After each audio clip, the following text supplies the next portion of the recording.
మీరే చెప్పాలి. మీ ప్లాన్ ప్రకారం ఇక్కడ స్పేస్ కూడా లేదు.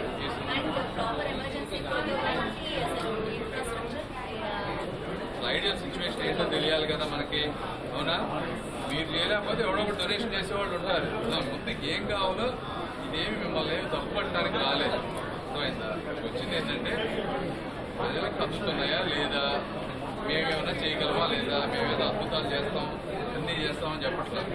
ముందు వాస్తవం తెలుసుకోవాలి. మీరు ఓపెన్ అప్ అయ్యి అందరినీ మాట్లాడేవండి, వాళ్ళని చెప్పనివ్వండి issues. Okay,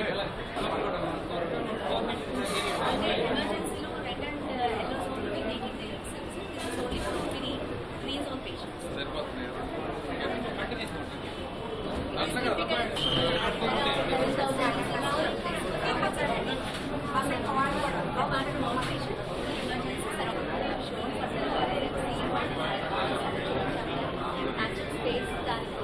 number of patients, number of doctors, space.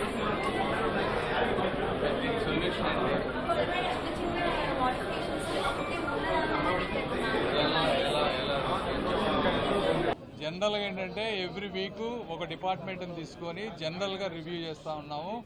ముఖ్యంగా మేము లాస్ట్ 2-3 months నేను వచ్చినప్పటి నుంచి కానీ లేకపోతే లోకల్ ఎమ్మెల్యేల దృష్టిలో కానీ గవర్నమెంట్ హాస్పిటల్లో చాలా ఇష్యూస్ ఉన్నాయి. ఏసీలు పనిచేయకపోవడం కానీ, ఎలివేటర్స్ పనిచేయకపోవడం కానీ, లేకపోతే ల్యాబ్ టెస్టులకి పేషెంట్లు గంటలు వెయిట్ చేయడం కానీ, లేకపోతే కొంతమందిని ఇక్కడ ల్యాబ్ టెస్టులు ఉన్నా ఒక్కొక్కసారి లేవని చెప్పి వేరే వాటికి పంపించడం కానీ, ఇట్లా multi parking issues, sanitary issues, లేకపోతే పేషెంట్లకు పెట్టేటువంటి ఫుడ్ మీద ఉన్నటువంటి ఇష్యూస్, రకరకాల చాలా ప్రాబ్లమ్స్ ఉన్నాయి.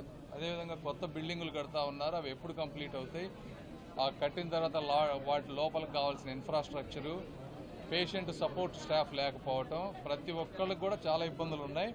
ఇవన్నీ ఏంటంటే 2014-19 మధ్య తెలుగుదేశం పార్టీ చేసినటువంటి కొన్ని విధానాలని తీసివేయటం, దీన్ని పూర్తిగా పట్టించుకోకపోవడం వల్ల ఎక్కువ అక్యుములేట్ అయిపోయినాయి. ఇవన్నీ ఫస్ట్ మేము అర్థం చేసుకుంటున్నాం. అర్థం చేసుకొని వీటిని 1 by 1 ఎలా సాల్వ్ చేయాలి, ప్రతి ఇష్యూకి ఒక అకౌంటబిలిటీ ఎలా తీసుకురావాలి, దానికి ఆ అకౌంటబుల్ పర్సన్ ఎవరు, ఆ పర్సన్కి డిఫైన్ టైంలో ఇవి ఎలా చేయాలి, చేయకపోతే డబ్బులు కావాల్సి వస్తే అవి స్టేట్ గవర్నమెంట్ నుంచి తీసుకురాగలమా, లేకపోతే వేరే ఎక్కడ ఫండ్స్ నుంచి అయినా తీసుకురాగలమా, లేదంటే సెంట్రల్ గవర్నమెంట్ ఫండ్స్ని ఏమైనా తీసుకోగలమా, ఇవన్నీ రివ్యూ చేసుకున్నాం. కలెక్టర్ గారు ఉన్నారు, అన్ని డాష్ బోర్డ్ క్రియేట్ చేసుకొని మిగిలినవి ఎలా అయితే చేస్తున్నాం ఇది కూడా 1 by 1 అన్నీ మేమేదో అద్భుతాలు చేస్తాము లేకపోతే ఇవన్నీ చేస్తామని కాదు, కానీ చేయగలిగినవి చాలా ఉన్నాయి. ఎఫర్ట్ పెట్టి కంప్లీట్ చేయగలిగేవి వీళ్ళ లిమిట్లో, అంటే వాళ్ళ చేతుల్లో ఉన్నాయన్నీ కూడా చాలా వరకు చేయొచ్చు. అంతవరకు చేసే విధంగా ఒక 1-2 months యాక్షన్ ప్లాన్ ప్రిపేర్ చేసుకుంటా ఉన్నాం. Thank you.